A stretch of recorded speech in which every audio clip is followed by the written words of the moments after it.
আসসালামু আলাইকুম। আবরারুল হক আসিফ গত কয়েকদিন ধরে তাকে নিয়ে বেশ বিতর্ক হচ্ছে এবং এই বিতর্কর কারণগুলি হচ্ছে গত কয়েকদিন আগে একটি মাহফিলে ছোট্ট একটি বাচ্চা মঞ্চে উঠে যায় এবং মঞ্চে উঠে গিয়ে হুজুরকে চুমু খায়, চুমু খেয়ে জড়িয়ে ধরে এবং বলে, আপনাকে যদি চুমু খেতে পারি তাহলে আমার মা আমাকে বিরিয়ানি রান্না করে খাওয়াবে। অর্থাৎ তার মা তাকে বলে দিয়েছে যে তুমি যদি হুজুরকে চুমু খেয়ে আসতে পারো তাহলে তোমাকে বিরিয়ানি খাওয়ানো হবে। তো হুজুর সেটি প্রতিবাদ করেননি, পরবর্তীতে এই বিষয়ে তিনি কিছু বলেননি, তিনি হাসি মুখে বা হেসে বিষয়টা উড়িয়ে দিয়েছেন। এটি গেল একটা বিষয়। দ্বিতীয়ত আরেকটি বিতর্কিত বিষয় হচ্ছে তিনি তাকবীর দেওয়ার সময় লিল্লাহে তাকবীর বলেছিলেন, মানে একটু শুদ্ধ করে বলতে গিয়ে বা ইংলিশে বলতে গিয়ে তাকবীরের জায়গায় লিল্লাহে তাকবীর না বলে লিল্লাহে তাকবীর বলেছিলেন। এই ভিডিওগুলি আমি চাইলে এখানে অ্যাড করতে পারতাম, কিন্তু সঙ্গত কারণেই আমি চাই না এই জিনিসগুলি বেশি ছড়াক, এ কারণে আমি ভিডিওগুলি এখানে অ্যাড করছি না। এরপর তৃতীয়ত হচ্ছে আমার কাছে যেটা সবথেকে দৃষ্টিকটু মনে হয়েছে সেটি হচ্ছে তিনি বলেছেন যুবকদের উদ্দেশ্যে, হে যুবক, তোমরা যদি সফল হও তাহলে মেয়েদের লাইন ধরবে তোমাদের পিছনে। মানে তুমি যদি এখন সফল না হয়ে মেয়েদের পিছনে ঘুরো তাহলে তুমি ব্যর্থ হবে, আর যদি তুমি সফলতা অর্জন করো তাহলে মেয়েরা তোমার পেছনে ঘুরবে। তাহলে কি করতে হবে? তোমাদের সফল হতে হবে, সফল হলে মেয়েরা তোমাদের পেছনে ঘুরবে।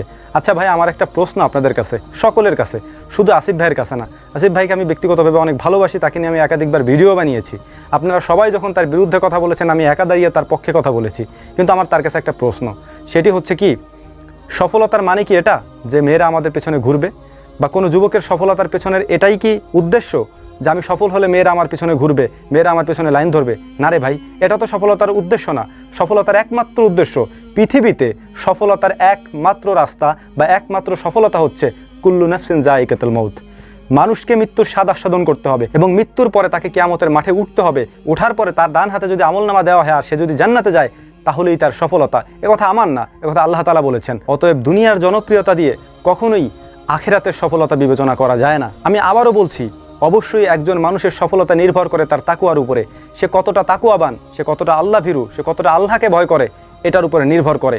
কোনো মেয়ে মানুষ আমার পেছনে ঘুরলো কি ঘুরলো না, এটা আমার জীবনের সফলতা হতে পারে না। আমি কতটা আল্লাহর পথে আছি, কতটা কোরআনের পথে আছি, কতটা ইসলামের পথে আছি, কিয়ামতের দিন আল্লাহ তাআলা আমার হাতে ডান হাতে আমলনামা দিবেন কিনা, ওটা নিয়েই আমার টেনশন হওয়া উচিত। ওটাই আমার মেন সফলতা। এই বিষয়গুলি নিয়ে গত কয়েকদিন তাকে নিয়ে বেশ সমালোচনা হচ্ছে এবং প্রত্যেক আলেম, সে যে ঘরানার আলেমই হোক, সবাই তাকে নিয়ে সমালোচনা করছেন, তাকে নিয়ে লেখালেখি করছেন। কেন লেখালেখি করছেন? তার এইসব কর্মকাণ্ডের কারণে। কারণ আমি যখন ওই ভিডিওটি দেখলাম, যখন একটা ছেলে মঞ্চে উঠে তাকে চুমু খেয়ে বলতেছে, আমার মা বলছে আপনাকে চুমু দিতে পারলে আমাকে বিরিয়ানি খাওয়াবে, মানে বিরিয়ানি রান্না করে খাওয়াবে, আমার মাথার মধ্যে ততক্ষণ শুধু একটা জিনিসই ঘুরতেছিল, ওই ছেলের মা হুজুরকে কেন চুমা দেওয়ার কথা বলবে? মানে ওই মা কেমন মা? আপনাদের উদ্দেশ্যে কয়েকটা কথা বলি। মানুষকে এই যে সোশ্যাল মিডিয়াতে যারা কথা বলেন বা বক্তা যারা আছেন তাদেরকে দেখে যদি আপনার এরকম অনুভূতি হয় যে তাকে আমার খুব ভালো লাগে, তাকে আমার ক্রাশ বা এরকম কোনো কিছু, চোখের জেনা যেটা, এরকম কোনো জিনিস যদি আপনার ভেতরে আসে, আপনারা তো, আমার তো ধারণা যে এইগুলোই করেন, তাই না? এইসব মহিলারা বা মেয়েরা এইগুলা তো খুব খারাপ জিনিস। আপনি কি ইসলামের জন্য করতেছেন এগুলা? অবশ্যই না। এগুলি আল্লাহর জন্য করতেছেন না। তাকওয়াটা খুব মানে গুরুত্বপূর্ণ একটা বিষয়। আপনি সেই তাকওয়ার থেকে অনেক বাইরে চলে যাচ্ছেন এসব করে। আমি অবাক হলাম যে তার মা তাকে কেন বলবে যে হুজুরকে চুমা দিতে হবে তোমার? কেন এটা, কেন বলতে হবে এটা বলেন? এটার কোনো যুক্তি আছে? হুজুরের উচিত ছিল কি সেখানে প্রতিবাদ করার উচিত ছিল যে হ্যাঁ ঠিক আছে, বাচ্চাটা দিছে, এটা করছে, ওর বিষয়টা আলাদা। তাকে স্পেসিফিকভাবে বলে দেওয়া উচিত ছিল যে এরকম কাজ, এরকম কর্মকাণ্ড আপনারা করবেন না, কারণ এগুলি ইসলাম তো সমর্থন করে না। কেন তার মা তাকে চুমু দিতে বলবে, তাই না? তো হাত জোর করে বলছি ভাই, যে কোনো বিষয় আলোচনা করার ক্ষেত্রে, যে কোনো বিষয় সমালোচিত হওয়ার আগে এই বিষয়গুলি চিন্তা করার চেষ্টা করবেন। আমাদের দেশের মানুষ বাংলা খুব ভালোভাবে বুঝে, শুদ্ধ বাংলায় কথা বলেন, আলহামদুলিল্লাহ, সমস্যা নাই।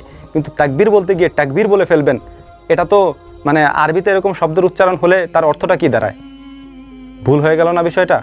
এই বিষয়গুলি খেয়াল রাখার চেষ্টা করবেন। আমরা আপনাদের শত্রু নই, আমরা আপনাদের শুভাকাঙ্ক্ষী, আর এ কারণেই এই কথাগুলি বলার চেষ্টা করি। এতদিন বলি নাই কারণ চাইছিলাম না যে এই বিষয়গুলি নিয়ে মানুষ নাড়াচাড়া করুক, কথা বলুক, কিন্তু এই বিষয়গুলি এতটাই ছড়িয়ে গিয়েছে যে প্রত্যেক আলেমের কলামে এইসব আপনাদের এইসব কর্মকাণ্ড এখন লেখা হচ্ছে। প্রত্যেকটা আলেম, প্রত্যেকজন ইসলামী স্কলারগণ এগুলি নিয়ে লেখালেখি করছেন। তো সতর্ক হওয়া উচিত, সতর্ক হন, কারণ মানুষ আপনাদেরকে ভালোবাসে আল্লাহর জন্যে, এটা মনে রাখার চেষ্টা করবেন। আল্লাহর জন্য যদি ভালোবাসে তাহলে আপনার ভালোবাসাটাও আল্লাহর জন্য হওয়া উচিত। আমি আবারও বলছি, তাকওয়াটা একটা কঠিন জিনিস।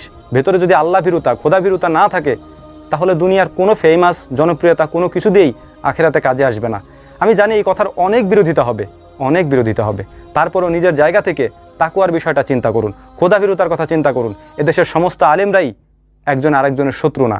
এমন কিছু আলেমও আছেন যারা উম্মাহকে নিয়ে ভাবেন তারাও লেখালেখি করছেন। আর এই লেখালেখির কারণ হচ্ছে উম্মাহ যাতে বিতর্কিত না হয়, তারা যেন বিপথে চলে না যায়, এই বিষয়গুলি খেয়াল রাখার চেষ্টা করবেন সকলের জায়গায়। যাদেরকে মানুষ জানে এবং মানে তাদের অবশ্যই কথা বলার ক্ষেত্রে তাদের আচরণে বাচনভঙ্গিতে এই বিষয়গুলি উঠে আসা দরকার এবং এগুলি সংশোধন হওয়া দরকার। তাহলেই উম্মাহ এতে লাভবান হবে। আশা করি কথাগুলি বুঝতে পেরেছেন। আল্লাহ তাআলা এই কথাগুলি আমাদেরকে বোঝার তৌফিক দান করুন। ওয়া মা তৌফিকি ইল্লা বিল্লাহ। নাসরুম মিনাল্লাহি ফাতহুন কারীব ওয়া আখিরি দাওয়ানা আলহামদুলিল্লাহি রাব্বিল আলামিন। আসসালামু আলাইকুম ওয়া রাহমাতুল্লাহি তাআলা ওয়া বারাকাতুহু।